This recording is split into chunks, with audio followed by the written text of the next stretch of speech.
گناہوں کی عادت چھڑا میرے مولا، گناہوں کی عادت چھڑا میرے مولا، مجھے نیک انسان بنا میرے مولا۔ اعوذ باللہ من الشیطان الرجیم، بسم اللہ الرحمن الرحیم۔ صفحہ 3۔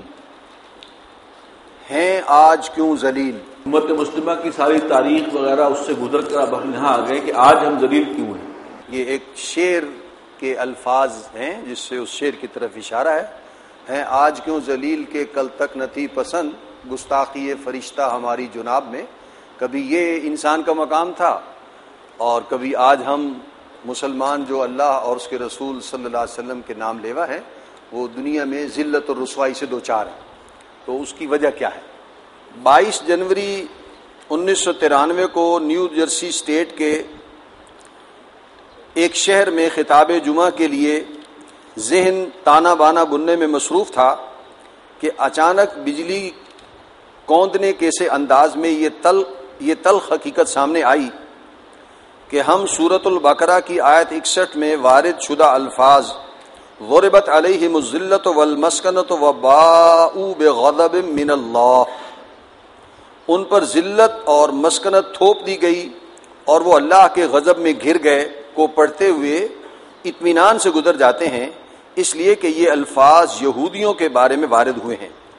لیکن اگر موجودہ حالات میں معروضی مطالعہ کیا جائے تو اس وقت ان الفاظ قرآنی کے مصداق کامل مسلمان ہیں نہ کہ یہود۔ واضح ہے کہ ذرا سی تقدیم و تاخیر کے ساتھ یہ مضمون سورہ آل عمران کی آیت 114 میں بھی وارد ہوا ہے، 112 میں بھی وارد ہوا ہے۔ اسی طرح سورۃ الفاتحہ کی آخری آیت کی تفسیر کے ضمن میں اس امر پر مفسرین کا تقریباً اجماع ہے کہ مغضوب علیہم کی عملی تفسیر یہود ہیں اور ضالین کے مصداق نصارہ ہیں، جبکہ واقعہ یہ ہے کہ اگرچہ مؤخر الذکر یعنی عیسائیوں کا گمراہ ہونا تو یقیناً اب بھی 100% درست ہے، لیکن مغضوب علیہم کی عملی تفسیر تو اس وقت یہود نہیں مسلمان ہیں۔ دنیا میں عزت و ذلت کے پیمانے ہر قوم اور ہر معاشرے کے مختلف ہیں، ہر انسان کے بھی مختلف ہیں۔ دنیا میں کون عزت سے زندگی گزار رہا ہے اور کون نہیں گزار رہا ہے، قرآن مجید نے جو اس کے لیے معیار اور پیمانہ دیا ہے وہ اس کے مطابق اگر دیکھا جائے تو عزت اس شخص کی ہے کہ جو اللہ اور اس کے رسول کے کہنے کے مطابق زندگی گزارتا ہے، اور عزت اس قوم کو ہے جو اللہ اور اس کے رسول صلی اللہ علیہ وسلم کے احکام کے مطابق اللہ کے احکام کو نافذ کرتی ہے، اس کے مطابق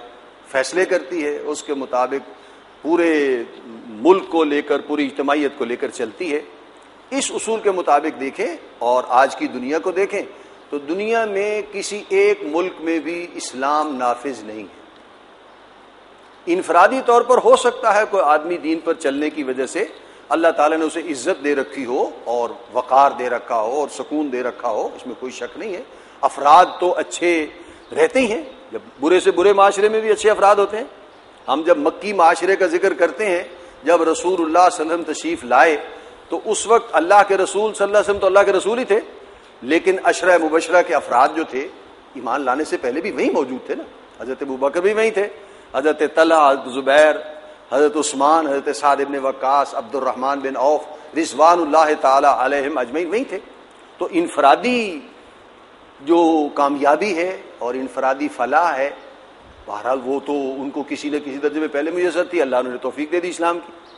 لیکن جو اجتماعی فلاح ہے اور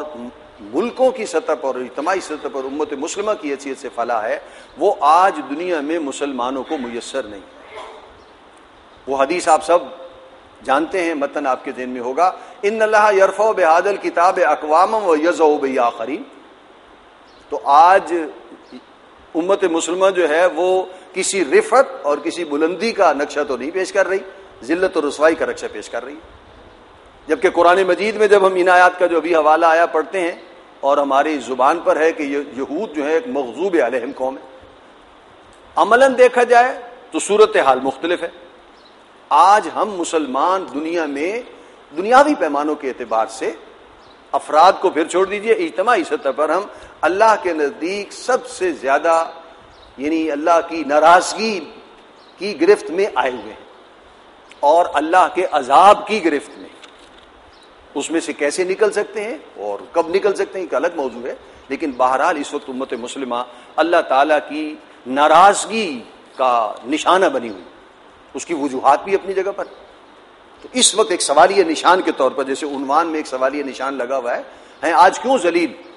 تو ہمیں سوچنے کا ایک موقع فراہم کیا جا رہا ہے کہ ہم از سر نو سوچیں کہ اس کی وجہ کیا ہے.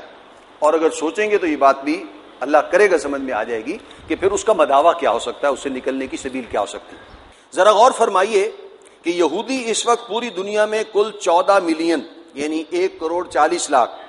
یعنی لگ بھگ 1.5 کروڑ ہیں، جبکہ مسلمانوں کی تعداد کم از کم 1,300 ملین. یہ 93 کے مضامین ہیں. اب اس میں آپ جو ہے وہ خود اپنے ذہن کے مطابق کوئی 25% کا ضرور اضافہ کر لیجئے دونوں طرف. گویا مسلمان یہودیوں سے تعداد میں تقریباً 100 گنا زیادہ ہیں. ایک یہودی کے مقابلے میں 100 مسلمان. اس کے باوجود اس وقت کرۂ ارضی کی سیاسی قسمت بالفعل یہود کے ہاتھ میں ہے، اس لیے کہ وہ علامہ اقبال کے قول فرنگ کی رگے جہاں پنجہ یہود میں ہے کہ مصداق وقت کی واحد سپریم پاور یعنی ریاست ہائے متحدہ امریکہ کی سیاست، معیشت اور ثقافت سب پر پوری طرح قابض اور قابو یافتہ ہیں، اور امریکہ کا صدر ہو یا سینٹ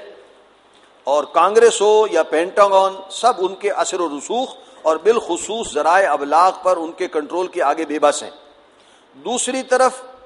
سونے چاندی کی بجائے کاغذی کرنسی کے رواج اور بینک، انشورنس اور سٹاک چینج کے شیطانی جال پر تسلط کے ذریعے اس وقت دنیا کی دولت کے بڑے حصے پر یہود کا قبضہ ہے. چنانچہ ایک جانب ان میں سے 20 افراد ایسے موجود ہیں یہود میں جو کئی بلین ڈالر کا ایک چیک جاری کر سکتے ہیں. کسی کے پاس جائیداد ہونا اربوں ڈالر کی وہ اور ہے، ضرورت کے وقت پیسہ نہیں ہوتا، یہ بلڈنگ بھی میری ہے، یہ بلڈنگ بھی میری ہے، لیکن چیک تو آدمی تب لکھ سکتا ہے نا کہ جب بینک میں اتنا پیسہ نقد موجود. تو یہودیوں میں کئی افراد ایسے ہیں، سینکڑوں افراد کے جو کئی ارب ڈالر کا چیک لکھ سکتے ہیں، ان کے پاس اتنا کیش موجود ہے بینک بیلنس میں.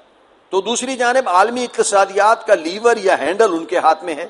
کہ جب چاہیں اور جہاں چاہیں مالی بحران پیدا کر کے دنیا کی بڑی سے بڑی طاقت کو ریزہ کر دیں. سوویت یونین کا یہ حشر تو سامنے کی بات ہے، یعنی 93 کا مضمون ہے اور 90 میں سوویت یونین جو ہے وہ اس کا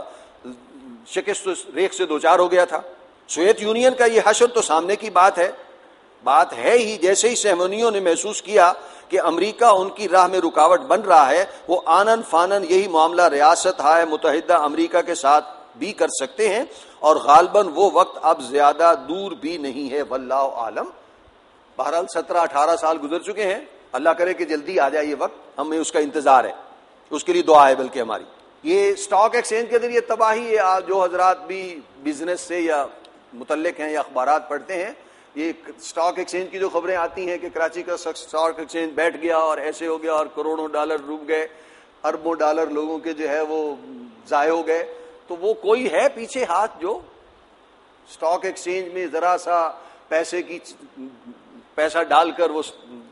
شیئرز خریدتا ہے اور جس کمپنی کو چاہتا ہے اوپر لے جاتا ہے، جس کو چاہتا ہے نیچے لے جاتا ہے. یہ وہ ایک جوا ہے اور یہ سب چیز کا ایک لیور بنا کر یہود نے اپنے ہاتھ میں رکھا ہوا ہے کہ جس سے وہ دنیا کی معیشت سے کھیل رہے ہیں. اپنے گھروں میں بیٹھ کر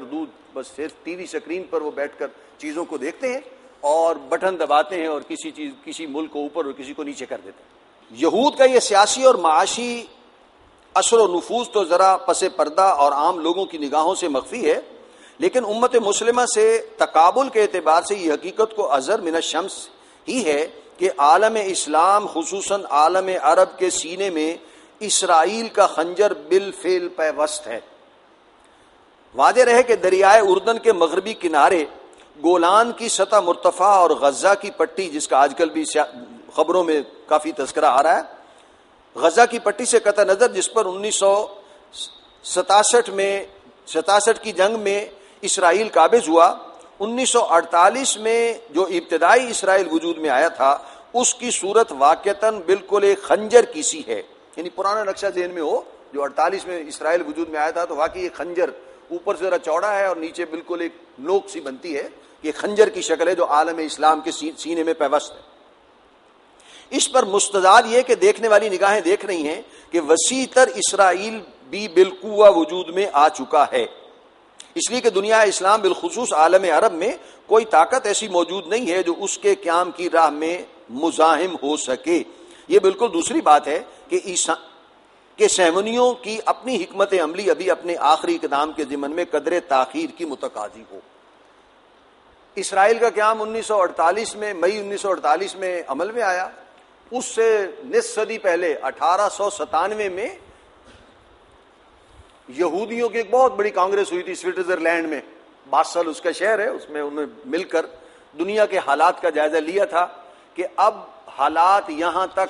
آ گئے ہیں ان کے مطابق کہ اب دنیا بھر کے یہودیوں کو اکٹھا کر کے ان کے لیے ایک وطن بنانا چاہیے جہاں سے وہ نکلے تھے 70 عیسوی میں وہ ٹائٹس رومی کے حملے کے ساتھ. اب وقت آ گیا کہ وہ بنا لیا جائے. اس میں دنیا بھر سے تقریباً 100 نمائندے شامل ہوئے تھے. ان میں سے بر صغیر سے جو 3 آدمی گئے تھے پورے برطانوی ہند سے، اس میں سے 2 افراد تو اور ہیں، ان کے نام بھی ریکارڈ پر ہیں تاریخ میں. اور تیسرا جو آدمی تھا وہ سر آغا خان سوم تھا جو اس کانگریس میں برطانوی ہند سے اس یہودیوں کی صاف ظاہر ہے وہ سیمنیت کی وجہ سے یا فری میسن کی وجہ سے نمائندہ ہونے کی وجہ سے وہاں شریک تھا. وہاں یہ فیصلہ ہوا تھا کہ اگلے 100 سال میں ہمیں اپنے منصوبے کو اور اسرائیل وطن بنا لینا ہے، اس کو گریٹر اسرائیل میں کنورٹ کر دینا ہے. اور جو 2 ان کے مزید منصوبے ہیں آپ کے تو علم میں ہی ہے کہ بیت المقدس کی تیسری بار تعمیر، 3rd ٹیمپل کی تعمیر، اور ساری دنیا کی معیشت پر قبضہ. ساری دنیا کے ملکوں کو وہ ریموٹ کنٹرول کرنا چاہیں یا پریکٹیکلی جیسے ہے اس میں بھی وہ بہت حد تک کامیاب ہیں. اس کی طرف اشارہ ہے کہ وہ 93 تک یہ محسوس ہو رہا تھا کہ اسرائیل گریٹر اسرائیل کی طرف جا رہا ہے. اگرچہ آج ہم 2010 میں بیٹھے ہیں، ابھی تک وہ اس اپنے منصوبے میں 1997 کے بعد ابھی 13 سال اور ہو گئے کامیاب نہیں ہو سکا. اس کی کئی وجوہات ہیں اور اس کا اسرائیل کو بہت دکھ ہے. صاف ظاہر ہے ان کا ایک 100 سالہ عالمی منصوبہ تھا. وہ پروٹوکالز کے نام سے جو کتاب ان کے اپنے وہ جو بنائے تھے رہنما اصول کی، ان اصولوں پر ہم چلیں گے اور 100 سال میں اپنے جو ہے منصوبے کامیاب کر لیں گے. اس کا انگریزی میں اس کا جو ترجمہ تھا وہ کراچی سے شائع ہوا تھا. ملتی ہے وہ کتاب، پڑھنی چاہیے کم از کم رفقائے تنظیم اسلامی کو کہ ہمارے مد مقابل جب یہودی ہیں اور سیمنی جو عزائم ہیں انہی کے خلاف ہم جا رہے ہیں تو ہمارا دشمن کیا سوچتا ہے، اس کے منصوبے کیا ہیں، وہ ہمارے علم میں رہنے چاہیے. اس کے مطابق 100 سال میں ہو جانا چاہیے تھا، اگرچہ ابھی تک نہیں ہوا. اب وہ تیزی سے کچھ اقدام کر رہے ہیں لیکن اللہ ہی بہتر جانتا ہے کہ وہ کب ہو. مزید پیش بندی، وہ بڑا قدم اٹھانے سے پہلے کہ مسجد اقصیٰ کو شہید کر کے 3rd ٹیمپل تعمیر کریں، انہیں جو پیش بندی کرنی تھی اپنی حفاظت کی، ان میں سے ایک مرحلہ تو گزر گیا ہے. عراق کا جو انہوں نے بیڑا غرق کروایا امریکہ کے ہاتھوں، اس کا واحد مقصد یہی تھا کہ عرب ورلڈ میں وہ ایک واحد قوت تھی کہ جو ان کے لیے مزاحم ہو سکتی تھی. اور نمبر 2، پوری دنیا میں جہادی قوتوں کو اکٹھا کر کے اور ان کو کچلنا، اور اس میں بھی امریکہ کو آگے انہوں نے استعمال کیا. افغانستان پر حملہ اصل میں اس کے لیے تھا کہ جہادی عناصر جو مسلمانوں میں ہیں ان سے بڑا خطرہ ہے اور ان کو کچلنے کے لیے پلان بنایا. اور اس کے لیے پائلٹ پروجیکٹ کے طور پر یہاں پر آپ نے دیکھا کہ اس دور میں پہلے تو افغانستان پر حملہ کیا جو پاکستان میں آ گئے تھے، اس کا پائلٹ پروجیکٹ جو ہے وہ لال مسجد تھی. نیکسٹ سٹیپ سوات آپریشن، اس سے اگلا سٹیپ جنوبی وزیرستان، اس سے اگلا سٹیپ اب ہے شمالی وزیرستان، جس کا گھیراؤ کیے بیٹھی ہے ہماری فوج اس وقت، امریکہ کی مرسنری فوج. اور وہ جو ہے ان کی تنخواہ کے اوپر یہ سارے کام کر رہی کہ اکٹھا کیا جائے ایک جگہ پر. سوات میں پہلے موقع دیا گیا جرائم پیشہ عناصر کو اور ان کو پروٹیکشن دی گئی کہ جرائم پیشہ عناصر طالبان کے بھیس میں یہ کام کریں اور پوری دنیا میں طالبان کو بدنام کرنے کے لیے خوب میڈیا کو استعمال کیا جائے. بڑی پلاننگ کے ساتھ یہ ہو رہا ہے. اور الٹیمیٹلی امریکہ بھی یہ کیوں کر رہا ہے اسے بھی شاید پوری طرح نہیں معلوم. اصل میں جیوز ہیں جو اپنے گریٹر اسرائیل کے خواب کی تکمیل کے لیے اپنے راستے کی رکاوٹوں کو دور کر رہے ہیں، اور ہم ان کے ساتھ پوری طرح شانہ بشانہ شریک ہیں ان کے اس ایجنڈے کے اندر. اس کے بالکل برعکس صورتحال مسلمانوں کی ہے کہ تعداد میں 1.25 ارب سے زائد، اب تو 1.5 ارب کے قریب ہو گئے ہیں، سے زائد ہونے کے باوجود کس نمی پرسد کے بھیا کیس تھی، یعنی کوئی ہمارا حال بھی نہیں پوچھتا کہ تم کس حال میں ہو، کہ مصداق بین الاقوامی سطح پر ان کی رائے کی کوئی حیثیت نہیں. سارے عالمی معاملات G7 یا زیادہ سے زیادہ G15 ممالک جو ہیں وہ طے کرتے ہیں، اور بین الاقوامی مسائل میں سارے اقدامات کا فیصلہ UNO اور اس کی سیکیورٹی کونسل کے پردے میں صرف امریکہ اور اس کے چند ہواری بالخصوص انگلستان اور فرانس کرتے ہیں. ہمارے بڑے بڑے ملکوں اور بڑی شان و شوکت کی حامل حکومتوں کے جملہ معاملات بھی کہیں اور طے ہوتے ہیں. ہماری داخلی و خارجہ حکمت عملی کہیں اور بنتی ہے، یہاں تک کہ ملکی بجٹ اور ٹیکسوں کے ضمن میں ہدایات باہر سے آتی ہیں. مزید برآں ہمارے وسائل پر بالفعل اغیار کا قبضہ ہے، اور ہمارے دولت مند ترین ملکوں کی تمام تر دولت بھی اصلاً غیروں کے دستے اختیار میں ہے کہ اگر ذرا ان کی مرضی کے خلاف ادنا جنبش بھی کریں تو چشم زدر میں ان کی کل دولت اور سرمایہ منجمد کر کے گویا صفر بنا کر رکھ دیں. الغرض ہماری کیفیت اس وقت بالکل وہی ہے جس کا نقشہ نبی اکرم صلی اللہ علیہ وسلم نے اپنی ایک حدیث مبارک رواہ احمد و ابو داؤد ان صوبان میں کھینچا تھا کہ مجھے اندیشہ ہے کہ ایک زمانہ ایسا آئے گا کہ نہایت کثیر تعداد میں ہونے کے باوجود تمہاری حیثیت سیلاب کے ریلے کے اوپر کے جاگ سے زیادہ نہیں رہے گی، بے وقت ہو جاؤ گے تم. ان لطیف، اصل میں تو ہم عام طور پر محاورہ بولتے ہیں ٹھوس حقائق، تو یہ زیادہ توجہ دلانے کے لیے کہ یہ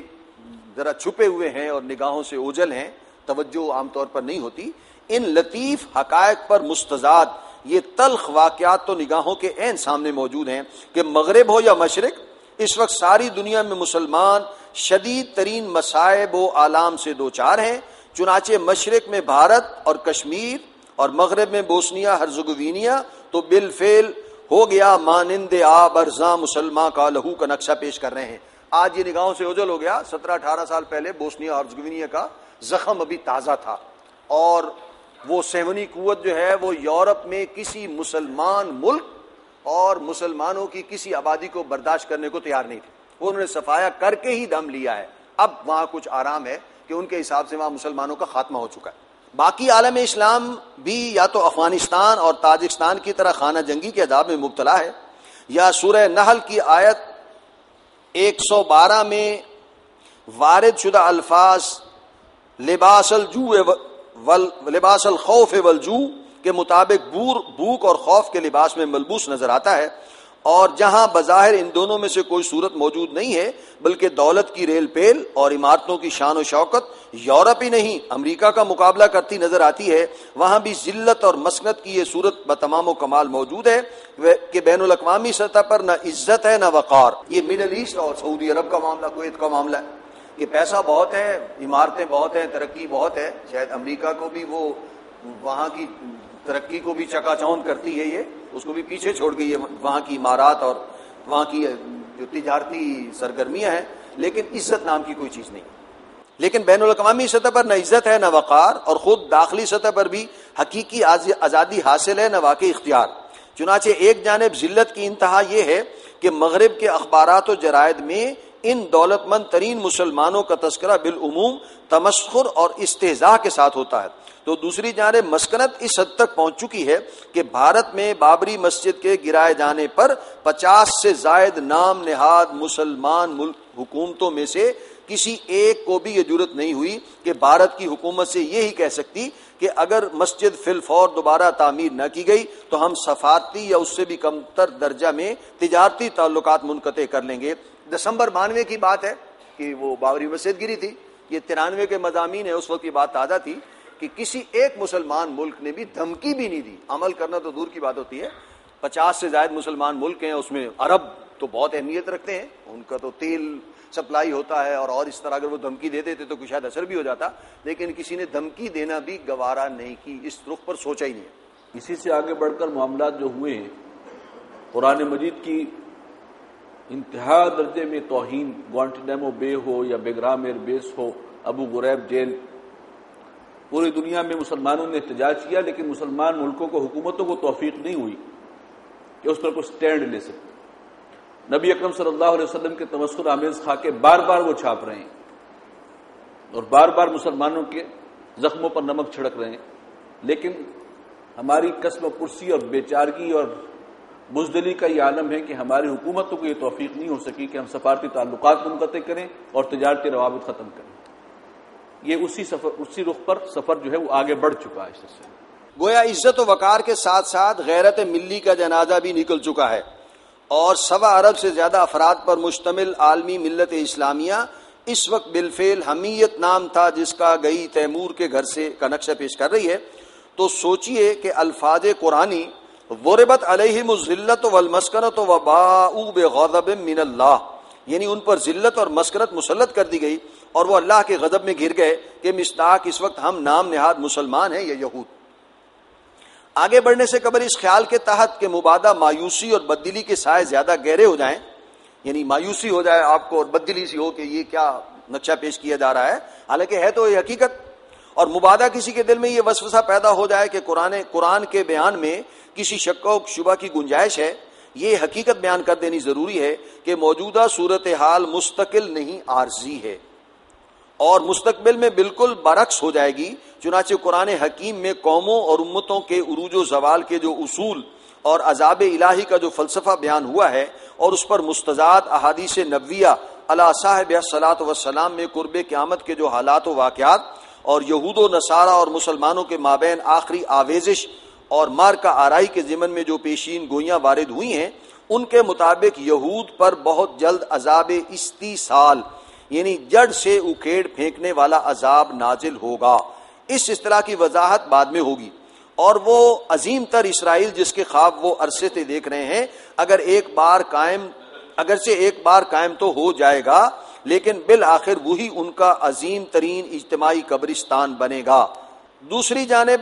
پورے کرۂ ارضی پر بالآخر امت محمد علی صاحب الصلاۃ والسلام کی حکومت قائم ہوگی اور اللہ کے دین کا بول بالا ہوگا۔ گویا موجودہ نیو ورلڈ آرڈر جو در حقیقت جو ورلڈ آرڈر یعنی یہودیوں کی بالادستی کا عالمی نظام ہے، بالآخر اسلام کے جسٹ ورلڈ آرڈر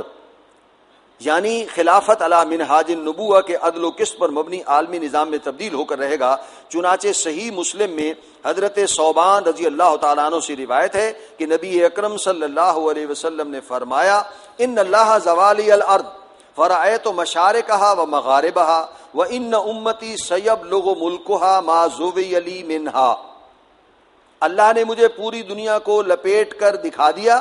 چنانچہ میں نے اس کے سارے مشرق بھی دیکھ لیے اور تمام مغرب بھی، اور یقین رکھو کہ میری امت کی حکومت ان تمام علاقوں تک پر قائم ہو کر رہے گی جو مجھے لپیٹ کر دکھائے گئے۔ اسی طرح مسند احمد بن حنبل میں حضرت مقداد بن الاسود رضی اللہ عنہ سے روایت ہے کہ رسول اللہ صلی اللہ علیہ وسلم نے فرمایا، لا يبقى على ظهر الارض بیت مدر ولا وبر الا ادخلہ اللہ کلمۃ الاسلام بعز عزیز او ذل ذلیل اما يعزهم اللہ فیجعلهم من اہلها او یذلهم فیدینون لها۔ روئے زمین پر نہ کوئی اینٹ گارے کا بنا ہوا گھر باقی رہے گا اور نہ کمبلوں کا بنا ہوا خیمہ جس میں اللہ اسلام کو داخل نہیں کر دے گا، خواہ عزت والے کے اعزاز کے ساتھ، خواہ کسی مغلوب کی مغلوبیت کی صورت میں، یعنی یا لوگ اسلام قبول کر کے خود بھی عزت کے مستحق بن جائیں گے یا اسلام کی بالادستی تسلیم کر کے اس کی فرما برداری قبول کرنے پر مجبور ہو جائیں گے۔ لہذا ہم الصادق والمصدوق صلی اللہ علیہ وسلم کے فرمودات پر یقین کی بنا پر ایک جانب موجودہ عالمی نظام کے سربراہوں یعنی یہود و نصارہ سے کہہ سکتے ہیں کہ اور بھی دور فلک ہیں ابھی آنے والے، ناز اتنا نہ کریں ہم کو ستانے والے،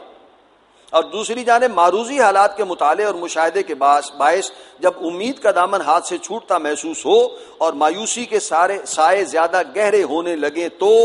سنبھلنے دے مجھے اے نا امیدی کیا قیامت ہے کہ دامان خیال یار چھوٹا جائے ہے مجھ سے، اور نہ ہو نومید نومیدی زوال علم و عرفاں ہے، امید مرد مومن ہے خدا کے رازدانوں میں. کہ مصداق ایک غالب کا شعر ہے اور ایک اقبال کا ہے. کہ مصداق دامن خیال یار کی طرح دامن امید پر اپنی گرفت از سر نو مضبوط کر سکتے ہیں. لیکن علامہ اقبال کے اس شعر کے مطابق کہ مسلمستی سینہ را از آرزو آباد دار، ہر زمان پیش نظر لا یخلف المیعاد دار. مسلمان ہو اپنے سینے کو اس آرزو سے ہرا بھرا رکھو، آباد رکھو، اور ہر لمحہ یہ بات پیش نظر رہے کہ اللہ تعالیٰ اپنے وعدے کے خلاف نہیں فرمائے گا. اس آخری امید سے پہلے اپنے سینے کو آباد رکھنے کے ساتھ ساتھ دو اسباب کی بنا پر لازم ہے کہ ہم ان سوالات کے جواب قرآن کے فلسفہ و حکمت کی روشنی میں تلاش کریں کہ اس وقت ہیں آج کیوں ذلیل کے کل تک نہ تھی پسند، گستاخی فرشتہ ہماری جناب میں کہ مصداق کامل ہم مسلمان ہی کیوں بن گئے ہیں. اور اس کا کیا سبب ہے کہ رحمتیں ہیں تیری اغیار کے کاشانوں پر، برق گرتی ہے تو بیچارے مسلمانوں پر.